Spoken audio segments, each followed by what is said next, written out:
Selamat pagi pemirsa Sinpo TV, berbagai informasi yang terjadi di parlemen selama satu pekan terakhir kami rangkum dalam program Warta Parlemen bersama saya Arif Rifai.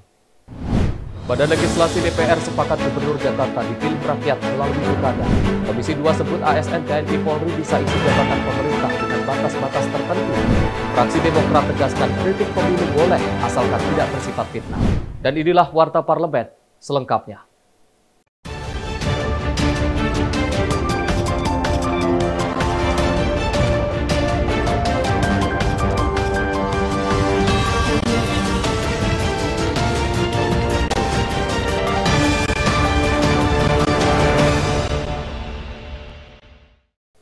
Pemirsa Dewan Perwakilan Rakyat bersama pemerintah akhirnya sepakat bahwa Gubernur Jakarta dipilih melalui pilkada oleh rakyat.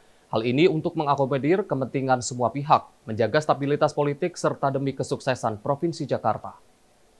Badan Legislasi DPR, pemerintah, dan DPD sepakat menetapkan pemilihan gubernur dan wakil gubernur dipilih oleh rakyat dalam rancangan undang-undang tentang daerah khusus Jakarta.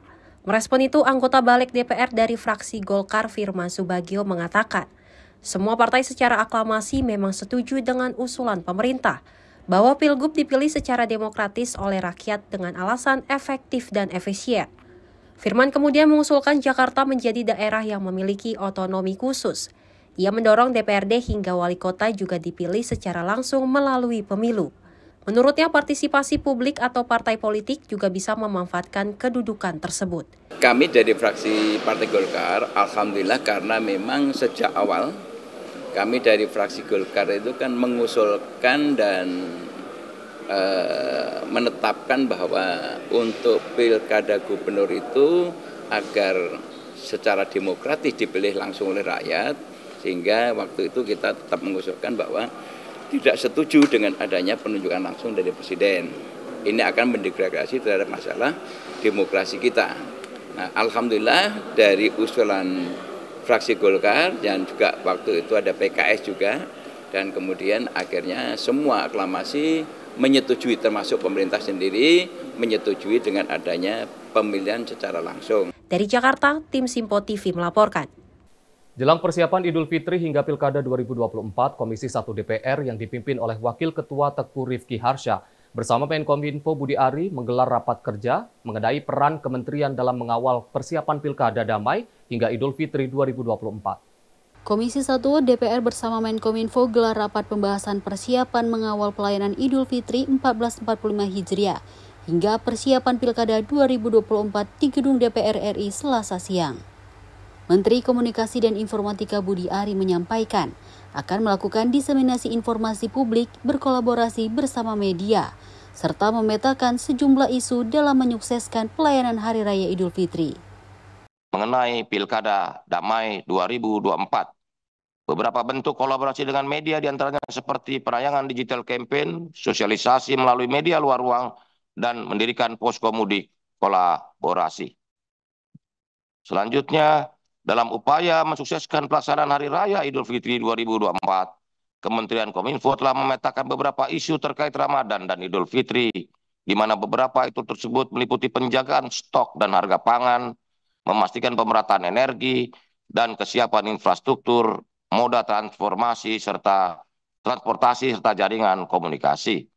Tak hanya itu, dalam hasil rapat juga disampaikan akan adanya penyesuaian mudik yang inklusif, penyesuaian harga tiket, serta antisipasi pemerintah menghadapi lonjakan arus mudik serta arus balik 2024.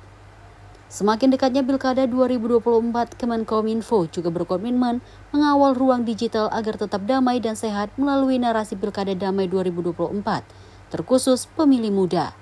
Dari Jakarta, Dewi Manik Ahmad Amin, Sinpo TV melaporkan.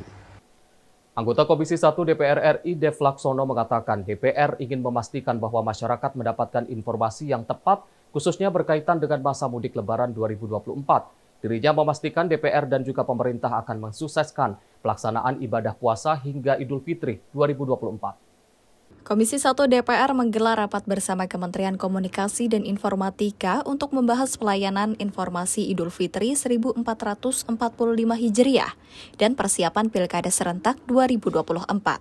Rapat ini dilakukan untuk memastikan peran kementerian dalam mensukseskan hal tersebut. Anggota Komisi 1 DPR Dev Laksono mengatakan bahwa pihaknya ingin memastikan masyarakat mendapatkan informasi yang jelas terlebih terkait mudik 2024. Menurutnya, kesiapan pemerintah perlu dipastikan dalam mengawasi berbagai siaran informasi, terutama saat bulan puasa.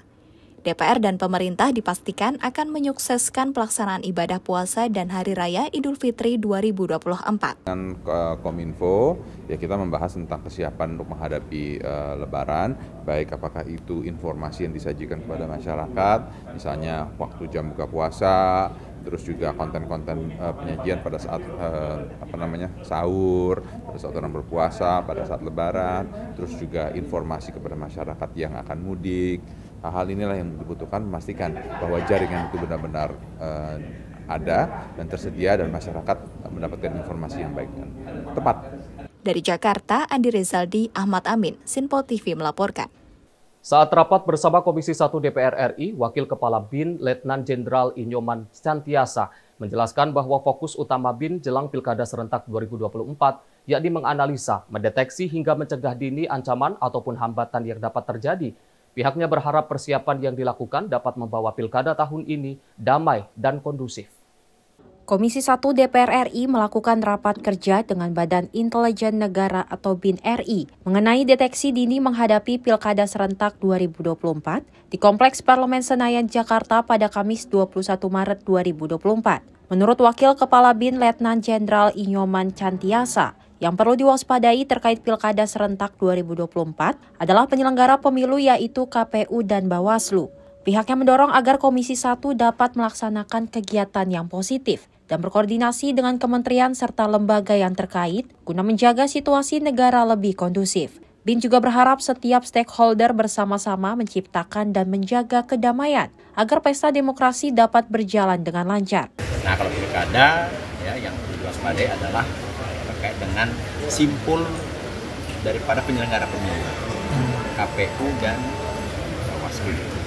Tadi kami titip karena Komisi 1 dan BIN ini kan mitra kerja mitra kerja, jadi kita dorong agar Komisi 1 melaksanakan kegiatan mendorong rekan-rekan dari komisi yang lain ikut intervensi dalam rangka koordinasi dengan kementerian dan lembaga dalam rangka menjaga situasi negara kondusif. Nah, kita harus sama-sama menjaga. Jadi kedamaian itu harus dijaga. Kita harus ciptakan kedamaian. Kedamaian, ketertiban itu tidak simsalabim jatuh dari langit. Itu harus kita ciptakan. Ya, makanya kami selaku Badan Negara berharap seluruh stakeholder yang ada ini semua bersama-sama bagaimana menjaga situasi negara ini. Tidak di mana dalam situasi yang tidak bagus. Ya. Di luar negeri ada perang, di dalam negeri juga kita berharap pesta demokrasi berjalan.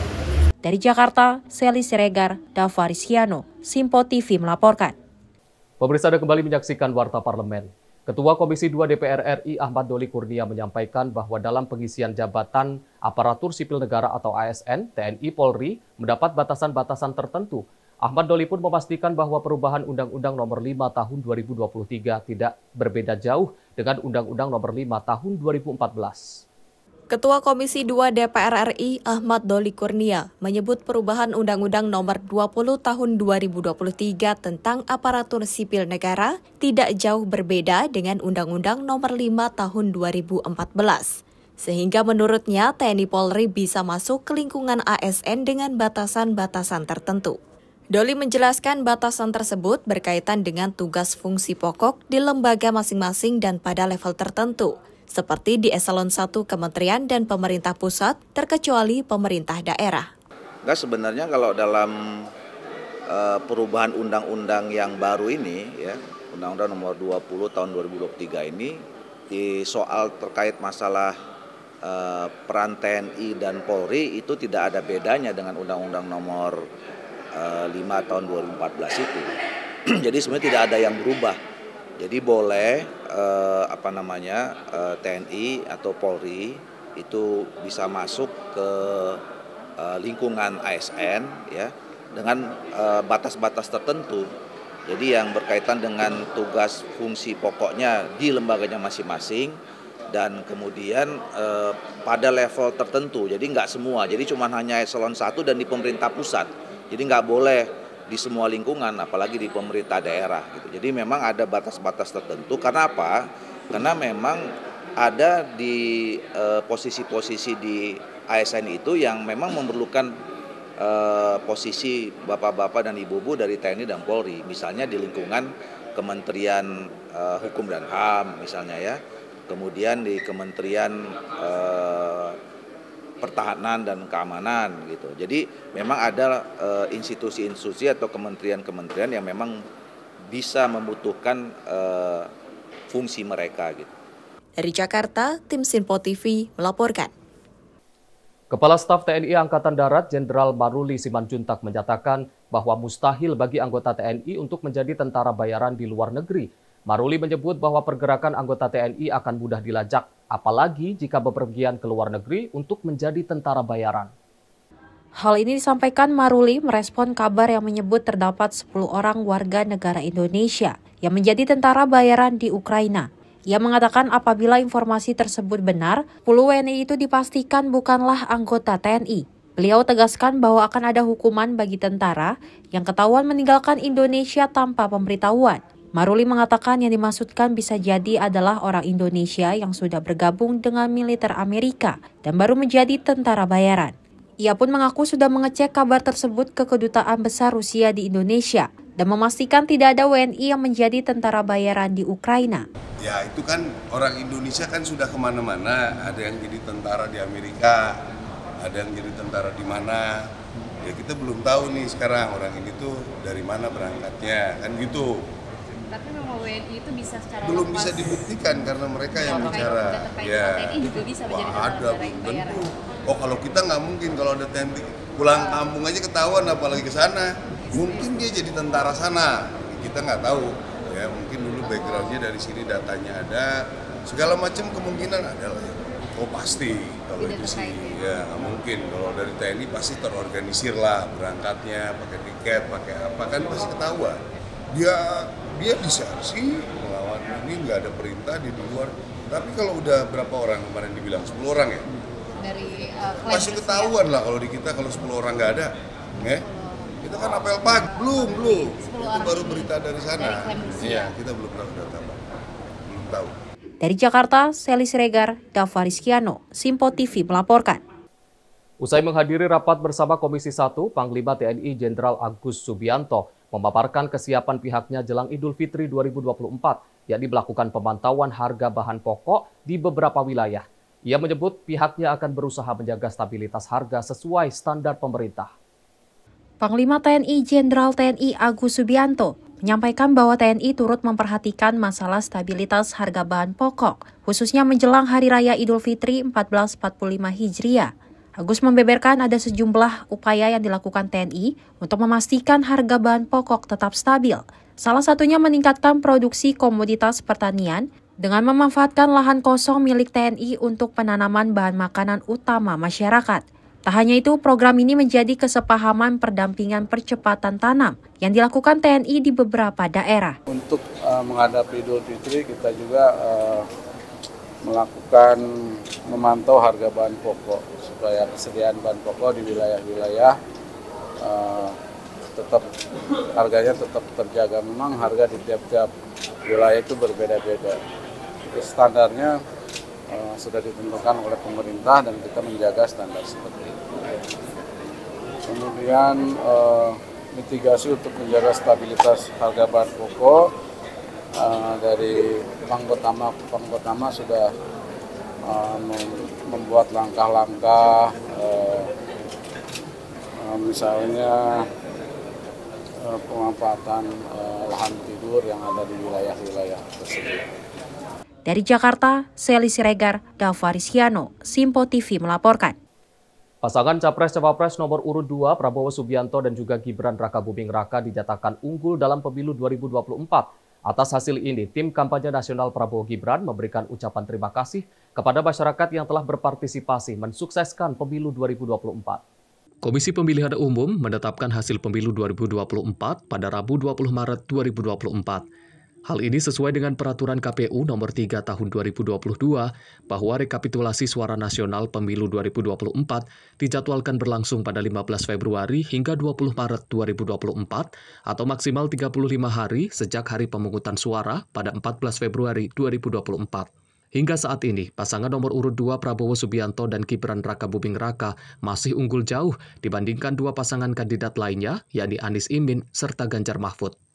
Menanggapi hasil ini, Wakil Komandan Alpa TKN, yang juga Ketua DPP Partai Demokrat Herman Khairon, mengungkapkan terima kasihnya kepada masyarakat yang telah menyalurkan hak suaranya pada Pilpres 2024. Tentu ini adalah hasil kerja keras dari penyelenggara pemilu, dan wabil khususnya terima kasih kepada seluruh rakyat Indonesia yang telah mencurahkan pilihannya kepada yang menjadi pilihannya. Sehingga ada optimisme masa depan, pemimpin-pemimpin yang dipilih pada pemilu tahun 2024 ini akan bisa membawa Indonesia lebih baik lagi. Sementara itu, Sekretaris Jenderal Partai Gerindra Ahmad Muzani juga mengungkapkan apresiasinya kepada semua pihak.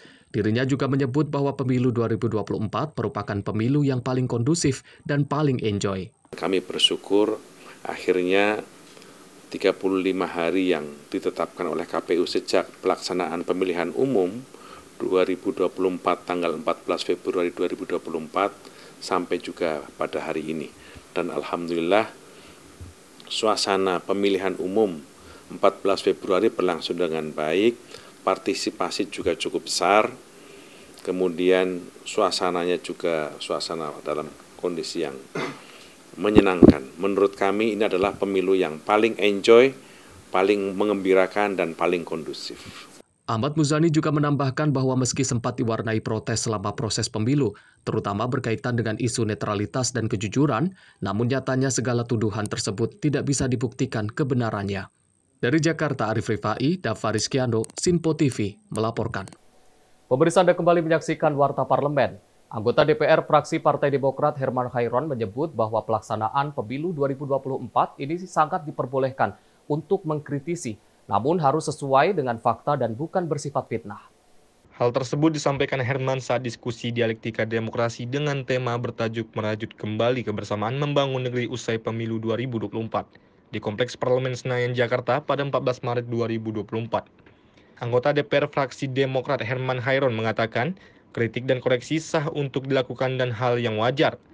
Menurutnya, kritikan adalah salah satu cara untuk mensejahterakan dan mencerdaskan kehidupan bangsa. Lebih luas, ia menuturkan bahwa suara rakyat adalah suara Tuhan dalam sistem berdemokrasi, dan suara rakyat yang sudah dicurahkan dalam pemilu justru terdelegitimasi oleh opini yang menyebabkan tujuan pemilu tidak tercapai. Meski demikian, ia tak menampik bahwa tidak ada sistem yang sempurna, namun proses pemilu tetap harus mengalami perbaikan. Kemudian membangun friksi, justru saat ini adalah temanya bagaimana kita membangun bangsa dan negara ke depan agar lebih baik lagi. Bagaimana membangun bangsa Indonesia melanjutkan terhadap hasil-hasil pembangunan sebelumnya dan kemudian mengakselerasi terhadap pembangunan yang baru dalam rangka menuju Indonesia yang lebih makmur, masyarakat yang lebih adil dan sentosa. Oleh karenanya, tujuan besar kita berbangsa dan bernegara adalah mengawal cita-cita kemerdekaan. Cita-cita kemerdekaan adalah mewujudkan masyarakat yang adil, makmur, dan sentosa. Cita-cita kemerdekaan adalah mensejahterakan kehidupan masyarakat umum, mencerdaskan kehidupan bangsa, dan tentu pada akhirnya kita ikut melaksanakan ketertiban dunia. Ini yang harus kita kawal. Oleh karenanya, sejatinya bahwa kalau pemilu sudah selesai, tentu dengan berbagai koreksinya wajar dan sah-sah saja. Mengkoreksi itu adalah sah-sah saja. Mengkritik itu adalah sah-sah saja. Tidak ada hal yang tidak boleh. Boleh. Yang tidak boleh mengada-ngada, memfitnah. Bahkan kesannya adalah mendegradasi misalkan. Bukanlah selalu kita katakan suara rakyat, suara Tuhan. Jangan sampai kemudian suara rakyat yang sudah dicurahkan di dalam pemilu nanti dianggap atau didelegitimasi oleh opini-opini publik yang kita bangun, oleh wacana yang kita olah gitu ya. Dan pada akhirnya sebetulnya tujuan dari kepemiluannya tidak tercapai. Sayang dan kasihan rakyat yang sudah secara ikhlas datang tanpa diberi apa-apa ke TPS dan mencoblos calon presidennya, calon pemimpinnya. Dari Jakarta, Seli Rizal Ahmad, Simpo TV melaporkan. Ketua DPP Partai Demokrat Herman Khairon menepis segala suara yang menyebut bahwa pemenangan Capres Prabowo Subianto adalah hasil dari kecurangan. Ia mengatakan Partai Demokrat sudah 3 kali masuk dalam barisan pendukung Prabowo, maka bisa dipastikan bahwa kemenangan kali ini adalah murni dari buah kegigihan beliau.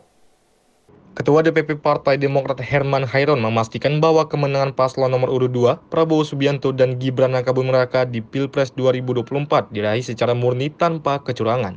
Hal itu disampaikan Khairon saat mengisi acara diskusi bertajuk Merajut Kembali Kebersamaan Membangun Negeri Usai Pemilu 2024 di Kompleks Parlemen Senayan, Jakarta pada Kamis 14 Maret 2024.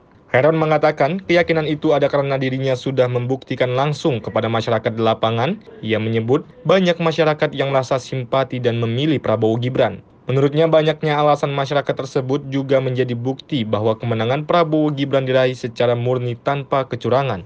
Pak Prabowo berapa kali kalah, tapi sekarang menjadi presiden, terpilih dengan mayoritas dalam satu putaran luar biasa. Dan apakah kemenangan itu murni? Dalam catatan saya murni. Karena apa? Saya di lapangan setiap hari. Saya bertemu dengan masyarakat setiap hari. Bertanya kepada masyarakat, Bapak Ibu akan pilih siapa? Pilih Pak Prabowo. Jelas. Karena apa? Ada banyak reasoning. Karena kepemimpinan. Beliau bisa memimpin Indonesia ke depan lebih baik. Ada yang mengatakan terkait dengan ketegasan. Beliau bisa lebih tegas. Ada yang mengatakan beliau sudah cukup dengan kemampuan finansialnya sehingga akan mengurus negara dengan baik. Ada yang mengatakan bahwa Pak Prabowo punya keseriusan meski sudah berkali-kali kalah tetapi dengan gigih tetap mencalonkan dan hari ini terbukti menang. Dari Jakarta, tim Simpo TV melaporkan.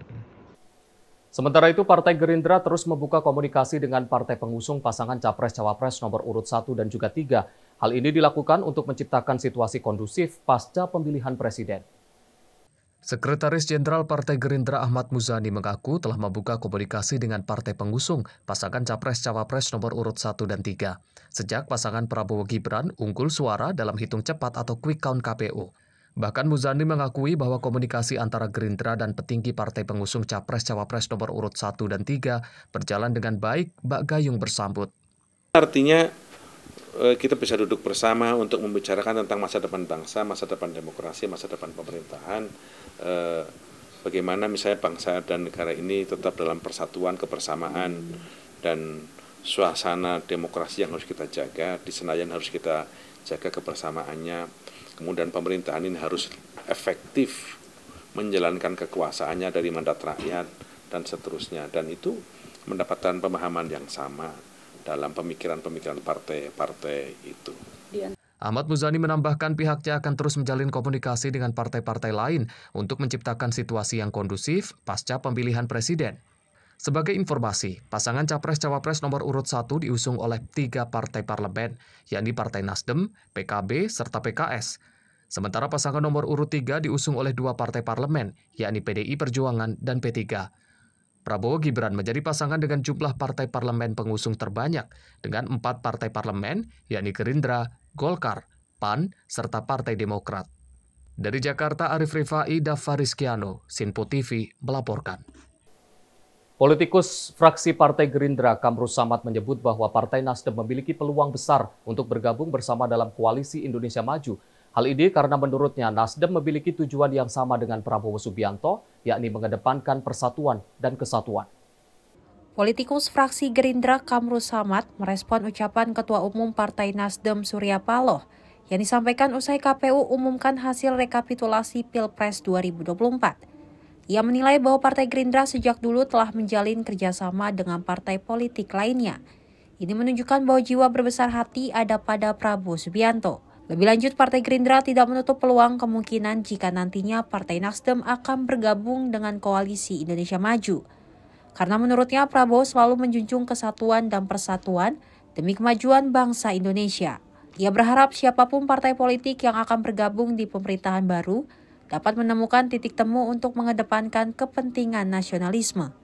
Jadi pertama kita mengapresiasi kerja para penyelenggara KPU yang telah menyelesaikan tugas sampai tahapan akhir pemilu dan kita sekarang masuk di tahapan sengketa kepemiluan hasil dan tentunya Partai Gerindra Prabowo memiliki pengalaman bekerja sama baik dengan PDI Perjuangan pernah bekerja sama di 2009 dengan PKS pernah bekerja sama di 2014 dan 2019 dengan PKB 2-3 tahun terakhir ini juga memiliki kerjasama walau kemudian di akhir memilih jalan yang terpisah tetapi spirit untuk membangun kebangsaan dan figur Prabowo adalah figur yang selalu mengedepankan persatuan dan kesatuan sehingga kita optimis Partai Nasdem dan seluruh partai-partai yang lainnya memiliki titik temu untuk mengedepankan kepentingan nasional kita di dalam pemerintahan baru nanti.